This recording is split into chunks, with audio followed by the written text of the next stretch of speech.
नरेश सक्सेना जी की दो छोटी रचनाएं पढ़ने जा रहा हूं। नरेश सक्सेना जी अपने आप में एक अद्भुत कवि हैं। ये हिंदुस्तान के उन चुनिंदा कवियों में हैं जिन्होंने लिखा कम और पढ़े बहुत ज़्यादा गए। तो दो छोटी कविताएं हैं।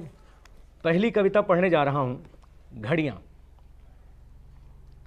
अपनी घड़ी देखिए जनाब, जितनी देर मुझे ये बात कहने में लगी उतने में 300 हत्याएं हो गई, 600 बलात्कार और 1200 अपहरण। इसी बीच भूखमरी से मर गए 2400 लोग और घड़ियों के चेहरों पर शिकन तक नहीं। वे क्या बताएंगे आपको वक्त के बारे में? गणित में इतनी कमजोर कि 12 के आगे की गिनती नहीं जानती। तोता चश्म होती हैं घड़ियां।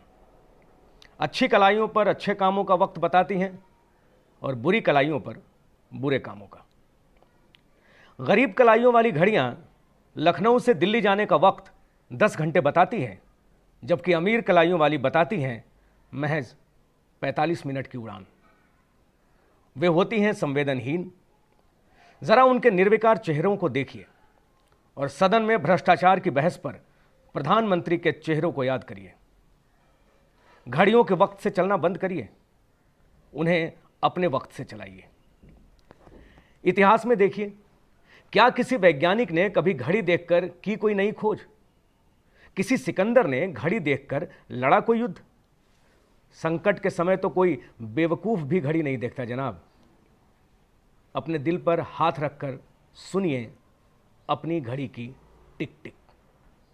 कहीं वो तेज या धीरे तो नहीं चलने लगी? तेज घड़ियां बहुत अच्छी होती हैं। वे चीखती हैं जल्दी करो, वक्त नहीं बचा, और वक्त से पहले ही काम खत्म करा देती हैं। सुस्त घड़ियां तो और अच्छी, वे धीरज बंधाए रखती हैं और बचाए रखती हैं हड़बड़ी से, कहती हुई कि अरे अब भी वक्त है, शुरुआत तो करो। देखिए अपने देश के 55 करोड़ कुपोषित बच्चों को, उनके चेहरे बता रहे हैं उनका वक्त। उनके चेहरों की झुर्रियां घड़ी है, उनकी बुझी हुई आंखें घड़ी है, उनके धंसे हुए पेट घड़ी है, उनकी उभरी हुई हड्डियां घड़ी है। हर घड़ी में एक घुंडी होती है जनाब, जिसे घुमाकर उसका वक्त आगे पीछे किया जा सकता है। हर घड़ी में एक घुंडी होती है जनाब, जिसे घुमाकर उसका वक्त आगे पीछे किया जा सकता है। फौरन पता करिए कि आपकी घुंडी किसके हाथों में है। फौरन पता करिए कि आपकी घुंडी किसके हाथों में है। कविताओं में वक्त बर्बाद मत करिए। मेरी शक्ल क्या देख रहे हैं?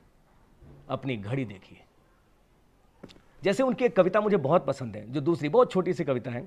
शीर्षक है मछलियां। एक बार हमारी मछलियों का पानी मैला हो गया था। उस रात घर में साफ पानी नहीं था और सुबह तक सारी मछलियां मर गई थीं। ये बात हम भूल चुके थे।